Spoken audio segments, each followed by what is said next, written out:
Who holds the power in our world?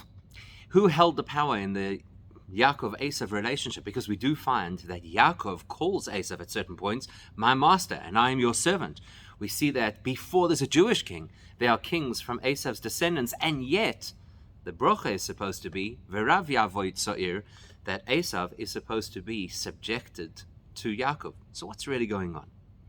We're going to start our story with Echad HaMelochim, Asher Molchu Be'eretz Edom Lifnei Melech Melech Livnei Yisrael. One of the kings who's recorded as having ruled in Edom before the Jews had a king, was a fellow called Yovav ben Zerach mi Botzra. That's his name.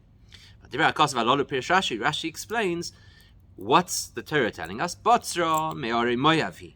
Botzra is a city that belonged to the territory of Moav. And he proves it from a pasuk in Yirmiyahu, Shenem Val Kiryas Val Botzra V'Gomer, and the pasuk continues to speak about Moav. Because that city produced a king who became a king over Edom, therefore says Rashi, in the future, when Edom is punished by the Eibishter, they'll be punished as well. Shenem, as the pasuk says, that there'll be a massacre of Hashem's doing in a place called Botzra. Obvious question, but how is it relevant to know that Botzra actually belongs to the territory of Moav? Lipshata pasuk, to understand the simple understanding of the pasuk, which is what Rashi wants to teach us.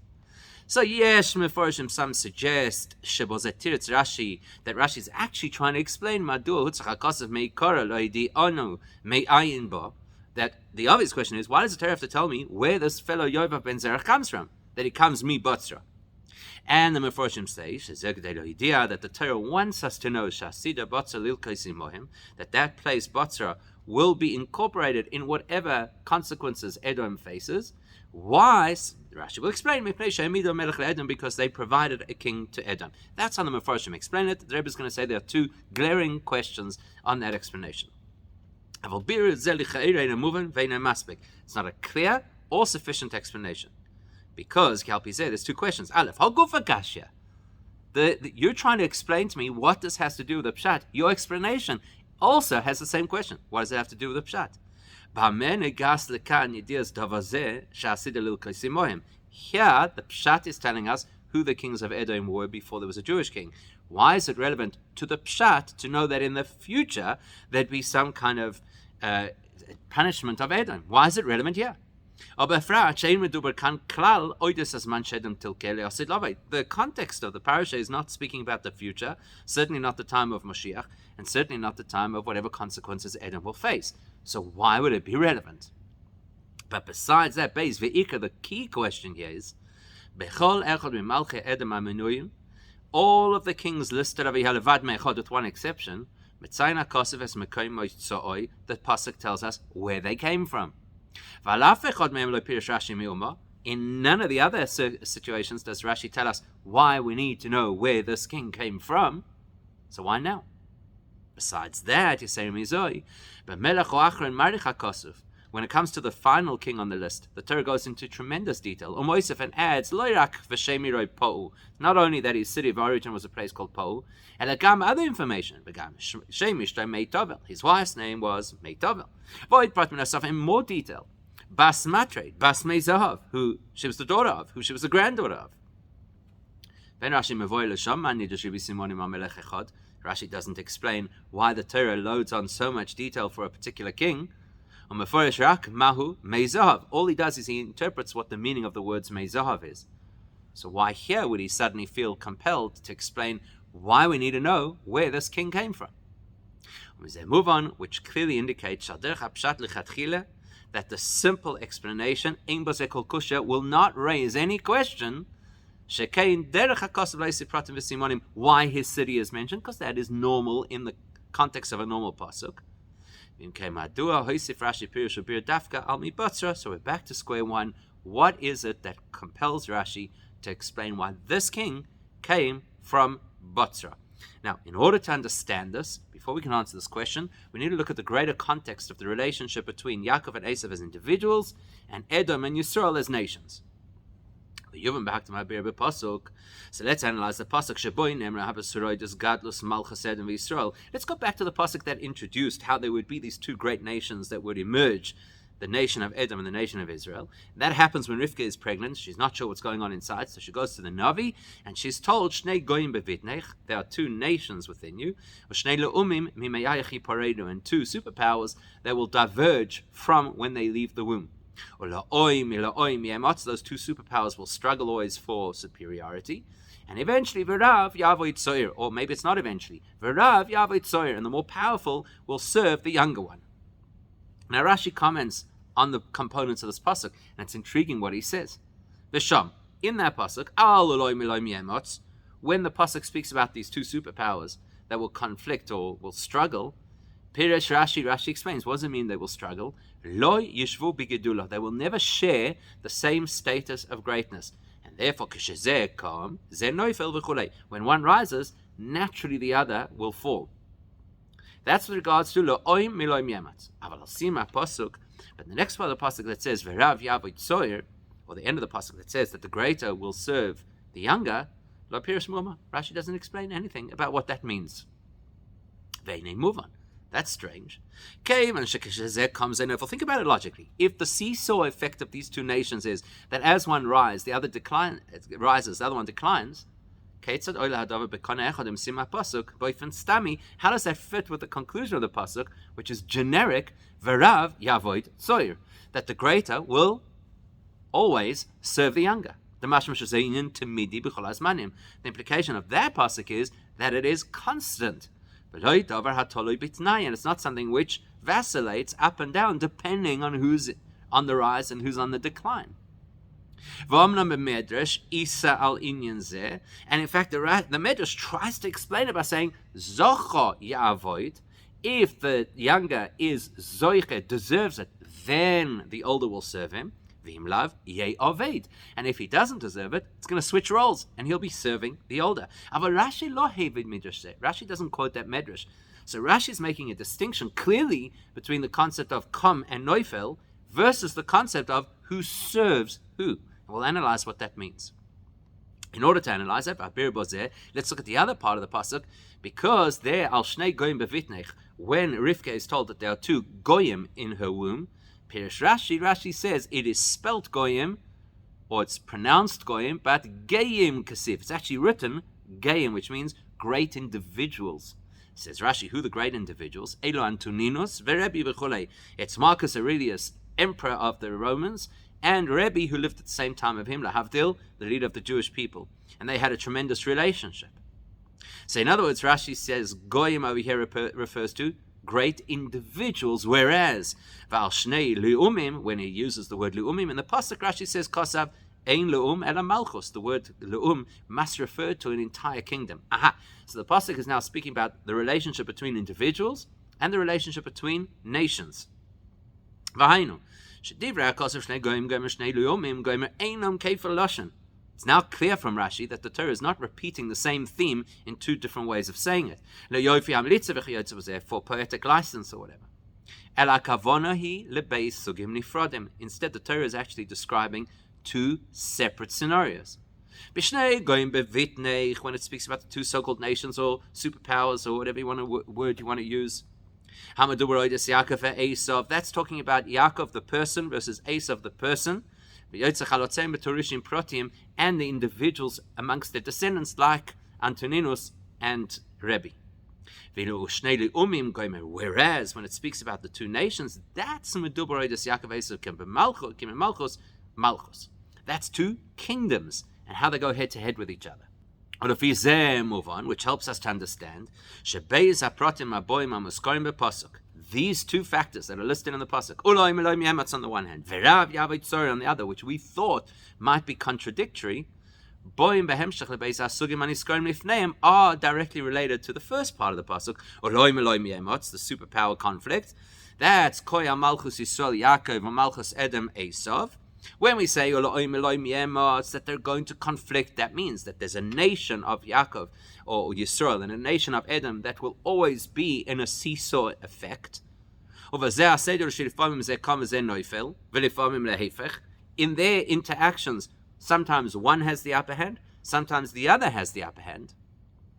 But when the pasuk concludes definitively that the greater will serve the younger, That's Medabolidis Yaakov Esav. That's talking about the people, Yaakov Esav, Etzetzoim, and their descendants, Betur Ishim Protiim, in their personal capacity. In their personal capacity, the Yaakov representatives as individuals will always have the upper hand. This is echoed in Yitzchak Avinu's bracha to Yaakov, where he says, have a gevir le'achecha, you will be the master over your brother. Yitzchak didn't say if you behave, or in these circumstances when he's not rising, to imply that greatness that Yaakov will have over Esav is only at certain unique times. In fact, it was such a powerful bracha that for that reason, Yitzchak has to turn to Esav when Esav complains, what about me? Says Yitzchak, what's the value in me giving you any bracha? If you acquire any wealth, it will all belong to Yaakov. Why? Because you're the slave to Yaakov. Whatever a slave acquires is automatically the property of the owner. So that reinforces the concept that Yaakov as an individual, and likewise the individuals of Yaakov's descendants, consistently, immutably have power and greatness over Esav and his descendants.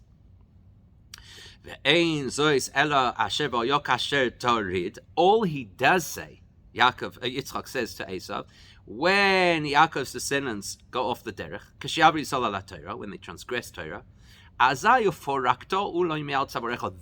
Esav, you'll be free of the subjugation of Yaakov. It doesn't say you'll subject them, you'll be free of their subjugation. Meaning,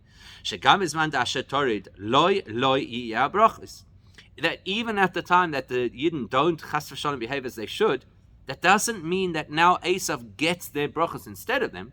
Because even under the worst circumstances of Jewish behavior, Yaakov still rules over Esav. Esav is still his servant. It's just that the servant won't actually carry the responsibility and yoke of the servant under those circumstances, but he will not become the master. So, and as nations go, yes, the nation of Edom might at times overwhelm the nation of Yisrael. But as individuals, there's no individual in Esav's family who could ever be someone who subjects anybody from Yaakov's family. Now, if that's true, that raises a huge question in our parasha, which is what Rashi needs to address. It's really difficult to understand our pasuk. These are Esav's kings, Edom's kings, who ruled lifnei Melech Melech lifnei Yisrael, who ruled before there was a Jewish king. That surely is illustrating to us.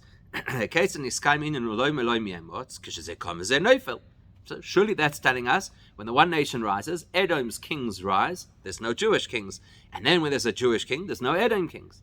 So the order of events would be, first there were Edom kings, and as soon as a Jewish king arrived, that was the end of Edom kings, which works perfectly.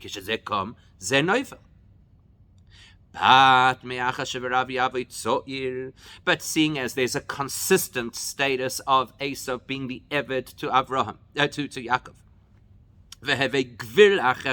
and Yitzchak's consistent bracha to Yaakov that you will always be the overpowering ruler over your brother, and that is something consistent, albeit, yes, for individuals within the nation.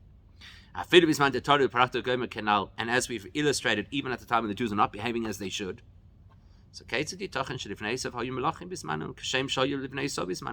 how does Edom have kings at all? How do they have individuals who become rulers? They're avodim. They shouldn't be rulers. But also often, how's it possible to have kings in the same way as we have kings? Without any distinction, they would say, you see, they're lesser kings because that nation is a nation of individuals who are avodim to Yaakov. As we've already mentioned, even when the Jews don't behave as they should, all it means is less onus on Esav to serve them. That That means that at those times, Esav is not under our jurisdiction. But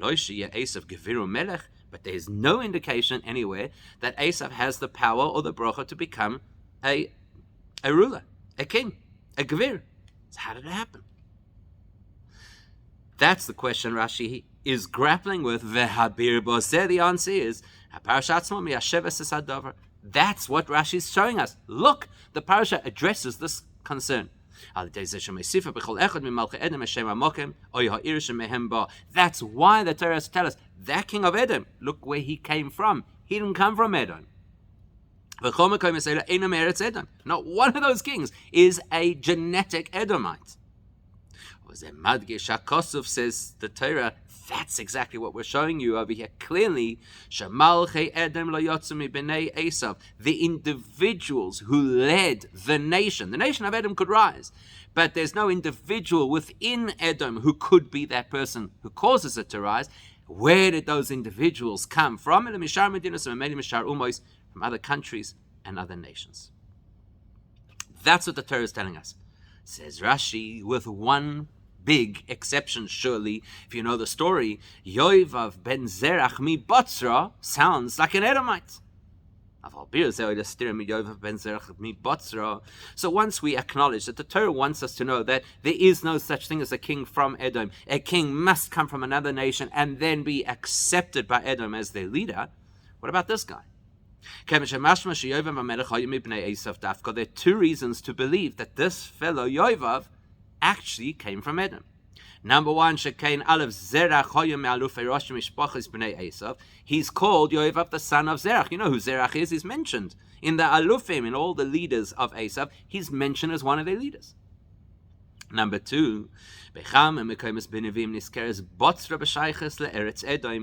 multiple places in Tanakh where Botzra is identified as part of the Edom kingdom, making it sound like Botzra is actually a city within Edom. So here's a man whose name of his father sounds like one of Esav's family, and his place where he comes from sounds like a place in Malchus Edom.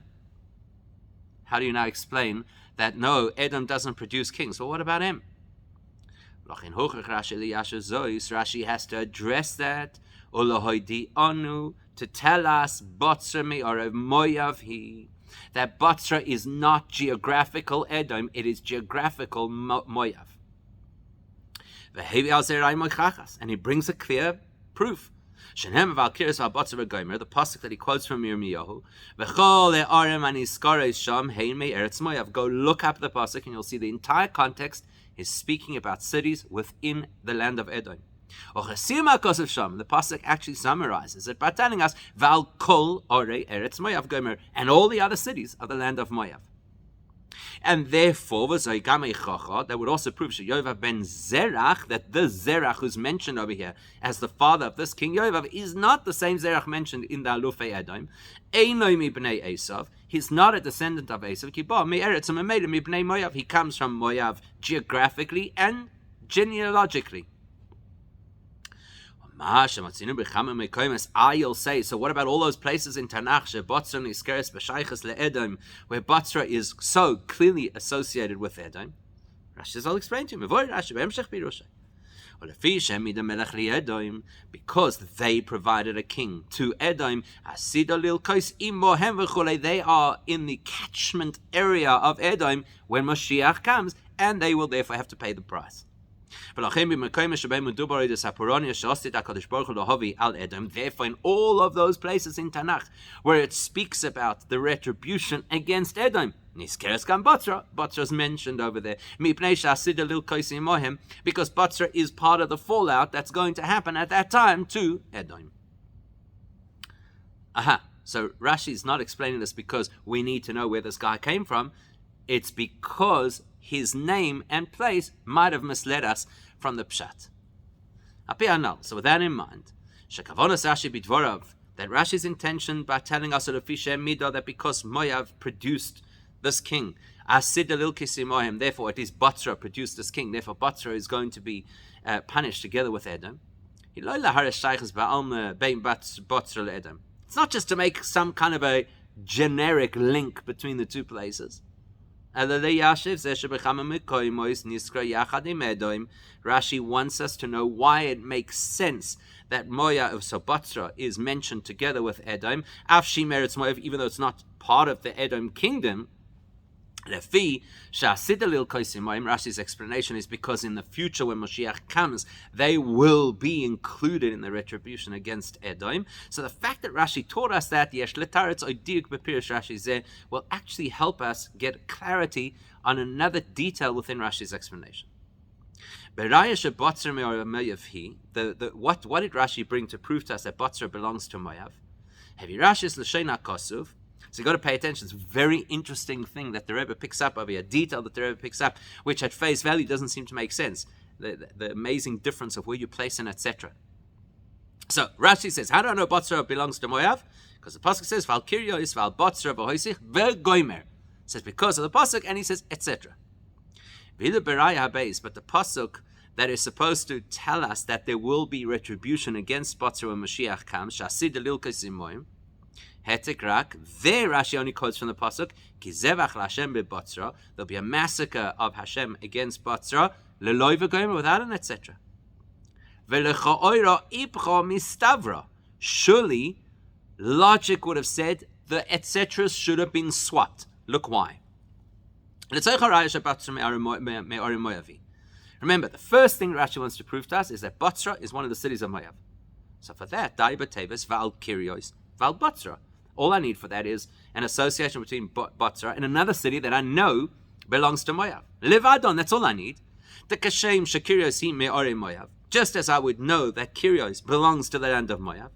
Kargam Vial Botzra, I can now also work out that Botzra Me'ore Moav, he also is a city of Moav.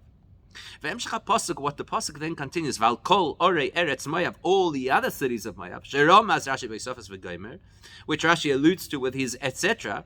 Hurak Hoisofa Beraya. That's not the proof.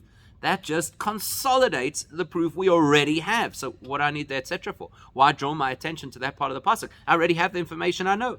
Kyrios is from Moav, Botzra is from Moav. Good enough. But when Rashi has to bring a pasuk to prove to us that Botzra will also be punished at the time that the Eibishter brings retribution against Edom, surely just telling us that there will be a massacre in Botzra doesn't tell us that it's together with Edom. Because Edom is not mentioned in those words. Surely you need the next part of the pasuk that tells us v'tevach godol be'eretz Edom, that there'll be a massive massacre in Edom. And then I say, oh, there's a massacre in Edom, there's a massacre in Botzra. Let's go. Put it together. And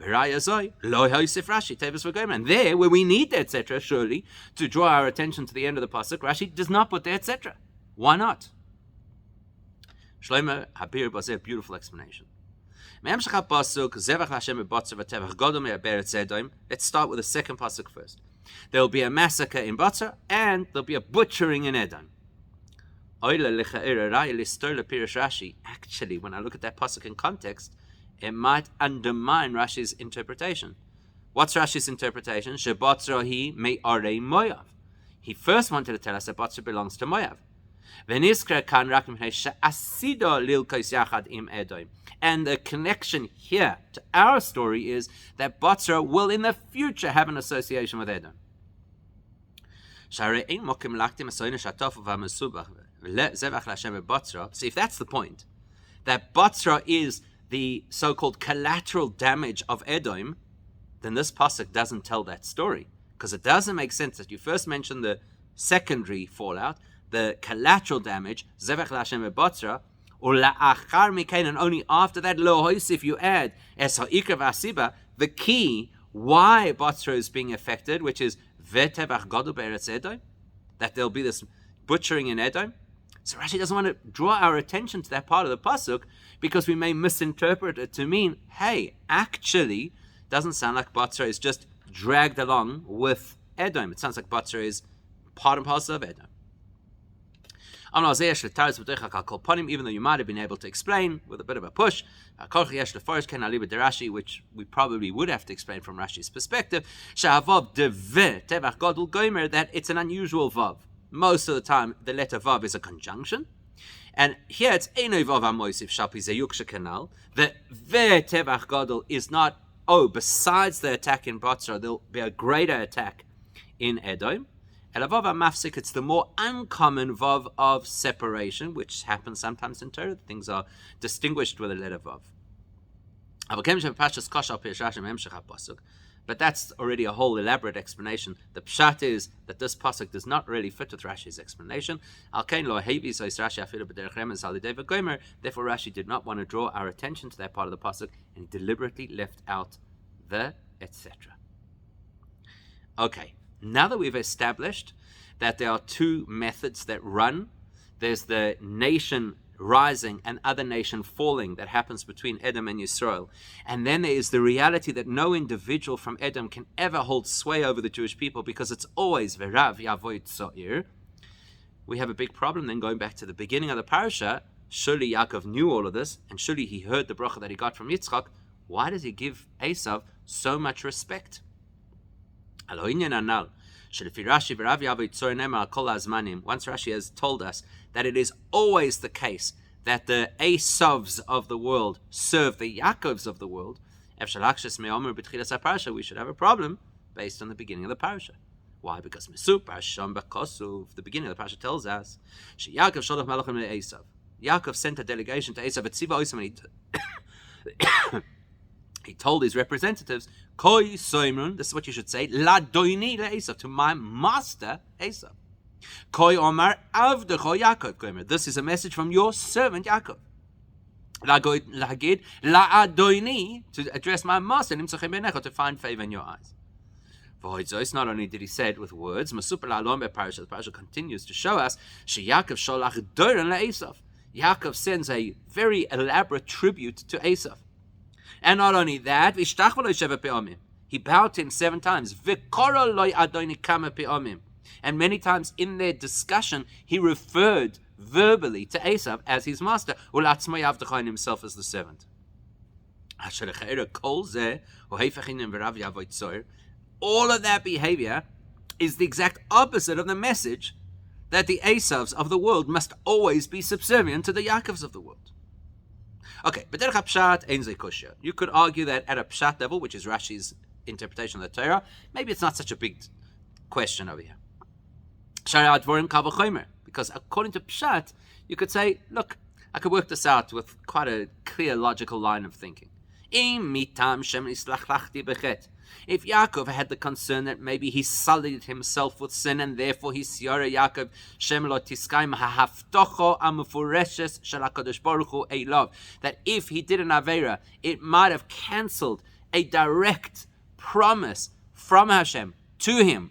V'ato amarta heitev eitivim, the Eibusha said, I'm going to do good for you. If that was something that concerned Yaakov, then how much more so shehi siyara shema mitam zeh lo tukuyim hanevuah. You can understand how he might have doubted the absolute certainty of a prophecy, that the Esav individuals would serve the Yaakov individuals, which he didn't hear personally, was something his mother told him she heard from Shem. Okay, so according to Pshat, we could settle it. But it's not going to give us full satisfaction. Seeing as the prophecy and promise that Yitzchak Avinu made to Yaakov, you will be master over your brother, Einok Shurul at night, without any prerequisites. And afterwards, Yitzchak tells Esav that if your brother's descendants go off the reservation,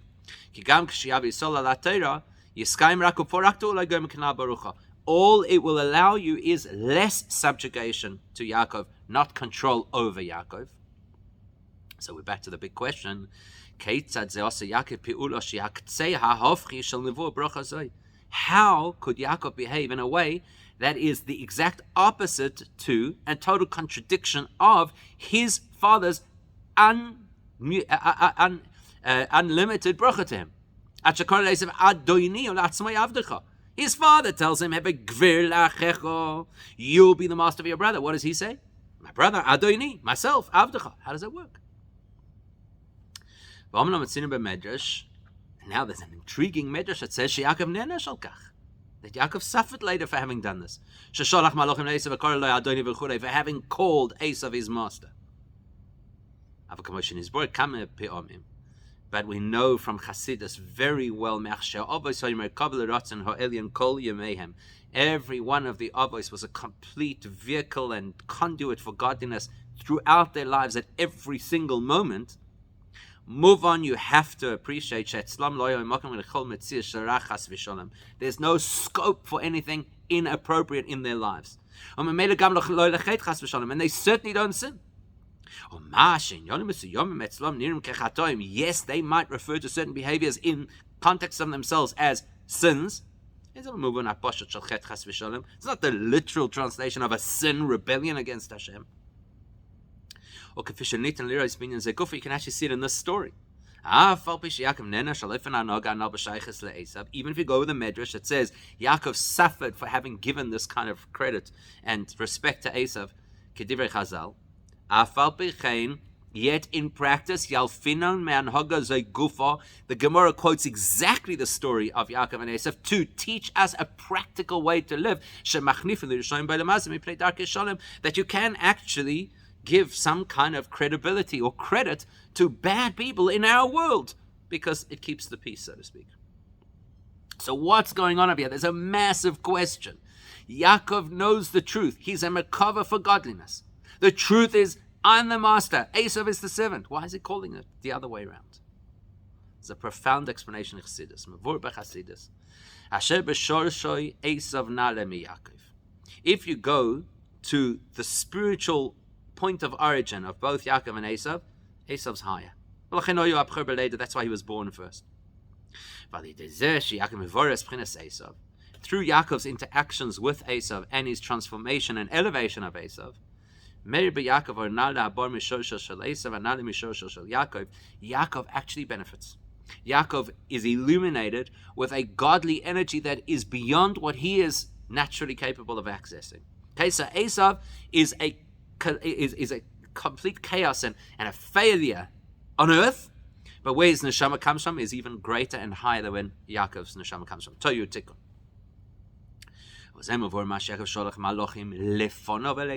That's why it says Yaakov sent the Melachim ahead of himself towards Esav, beyond himself. And that's why he called Esav his master. And he said about himself, I'm the servant. They will also explain the gift that he sent. Chassidus,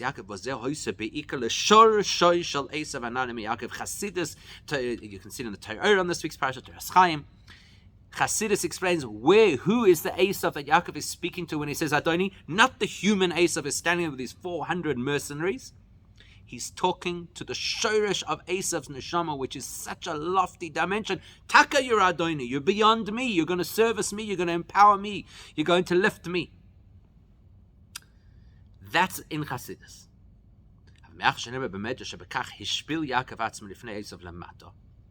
But if you go back to the Midrash, which is not so esoteric, which is kind of critical of Yaakov for having degraded himself in front of Esav, Val Kach Nenash, and then as a result of that he actually was punished. So we're going to have to say that even that explanation, that Yaakov actually engaged with and gave tribute to a human rogue Esav, must also have an explanation within Chassidus that is actually a very powerful, meaningful explanation. Here's the explanation. When it comes to overcoming and elevating the negative in the world, generally speaking, there are two approaches. One way is you completely overwhelm the subject with so much holiness and light that it just naturally loses its own identity and elevates. Meaning, hamivarer, the one who engages to refine the world, mamshechel misbarer, brings into the one being engaged and refined, oir godovanale shel kedusha, an intense holy light. And because the light is so intense, It blasts away the darkness, blasts away the obstructions, and allows whatever embedded holiness is in there, the sparks of holiness, to be elevated. One approach. Even a base, different approach, but derech hislapshus, through engaging and enmeshing ourselves within that world. Meaning, the one trying to refine the world doesn't just shine this intense light, but actually goes into that world, engages the world in hand-to-hand interaction. To the extent that the mivarer, the one who's going to make the difference and elevate the world, actually puts on the clothing of the misbarer, speaks the language of the place, engages in you follow the cultural norms of the place. And then, by that engagement, totally pivots and transforms that lowly world. Now, each has an advantage over the other. There's an advantage to each. If I'm looking from the perspective of the mivar, the one who's going to make the difference, the Yaakov in the story. Yes, the first approach is far more suited to the mivar. I don't have to lower myself, degrade myself, expose myself. Because the way that I'm going to engage the world is I stand far away and I send my intercontinental ballistic missiles and they blast away all the klippas, and then the Kedusha comes out. And I don't get harmed and I don't get distracted. Whereas if I have to take the second approach, we know what happens. You roll in the mud, you get dirty. The one who wants to make the difference, the Yaakov in the story, knows that he's going to be demoted from his spiritual experience. Maybe will even come out having lost something like an oynesh. So from the perspective of the mivarer, the one who's going to make the difference, remote control, intense light, that's the way to do it. But if I'm looking from the perspective of the recipient, the one who's going to change, the Esav in the story, it's exact opposite. But even Aleph, the first approach, seeing as all the change that happens is from a bombardment of huge amounts of intense spiritual radiation, nothing really shifts in a meaningful personal way on the recipient's end. Just because you're blinded with light doesn't mean you change in a personal way. So then the entire experience is you're just kind of pushing me aside to achieve your objective. I don't really count as a misbarer. Whereas if you take the second approach, where the mevar comes down into the world, learns about the people, speaks their language, engages with them, debates with them, but derech hislapshus becomes enmeshed in their reality. And enmeshed is, you've got to be careful that word, not chas v'shalom in a detrimental way, not to accept any of the reality as real. But dealing with the person or the entity as it is in its reality. That makes the most meaningful change to the target. Not that he'll be pushed out of the way so that holiness can rise, but his whole being will stop being an obstruction and a barrier or concealment of Kedusha. So if we had to summarize what is the ultimate purpose of Torah mitzvahs, as the expression goes, the Torah was given to bring peace into our world, not peace in the activist sense, but the real peace in its truest sense is that those who were previously opponents become our partners. They make peace with us. That's how it is with people. The same applies to our impact on the world.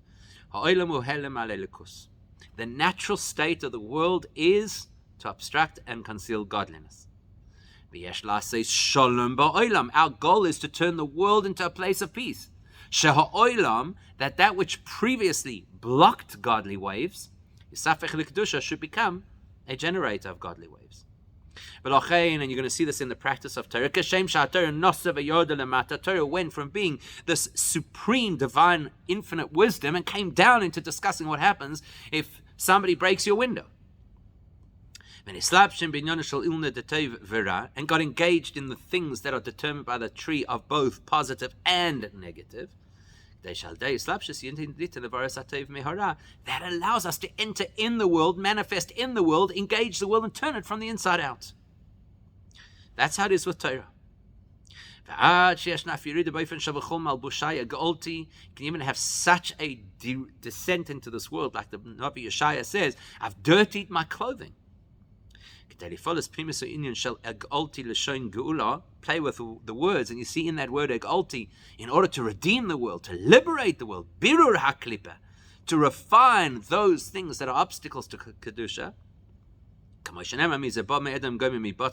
pasuk says, who is this that comes with the dirty clothes from Botzra?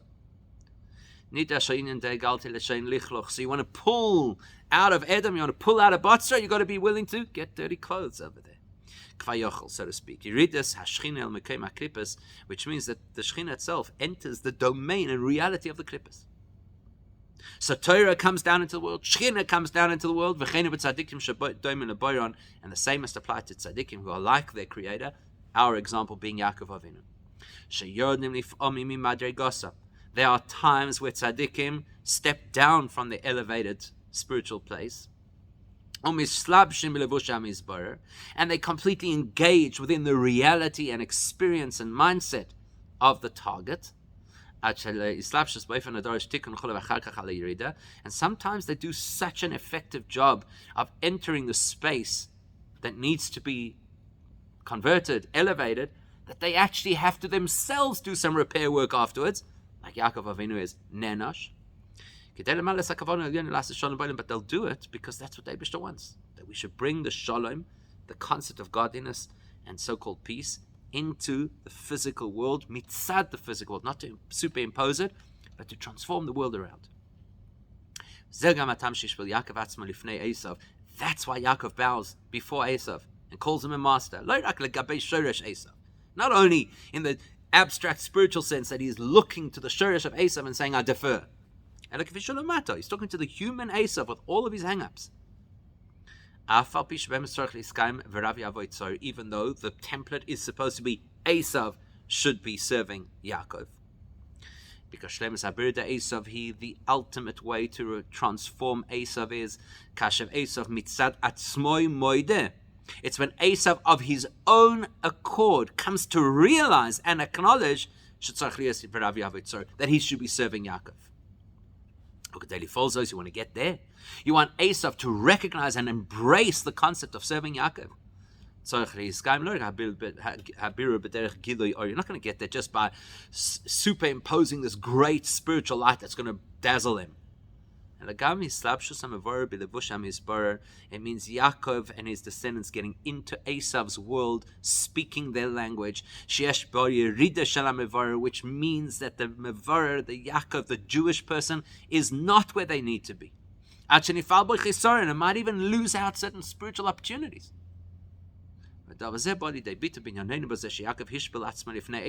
Yaakov role plays that for us by degrading himself in front of Esav. Because that's Esav's world. Esav's world, I have to be dominant. Okay, let's talk your language. And as a result of Yaakov's approach, look how effective it was. Esav says to him, you get what you deserve. In other words, the brachas were yours. He acknowledges the brachas belong to you. What are the brachas? Well, one of them is that Yaakov is going to be master over Esav. And here Esav acknowledges it, not because anybody pummeled him into submission, and not because anybody dazzled him with spirituality, because Yaakov worked with him, got him on board. And that will bring us that will bring us to the complete transformation and elevation of Esav, when we'll see it clearly in the time of Mashiach Asher Avay El Adoni Seira, which Yaakov alluded to over here. He says, I'll catch up with you at Har Seir, which means Kashav Olu Moshe Vatzinish, which is Hashem Mamlucha, and Esav will be so-called judged, and Eibishter will become king over the whole world in the time of Mashiach, should happen, Takef Umiyad Mamash.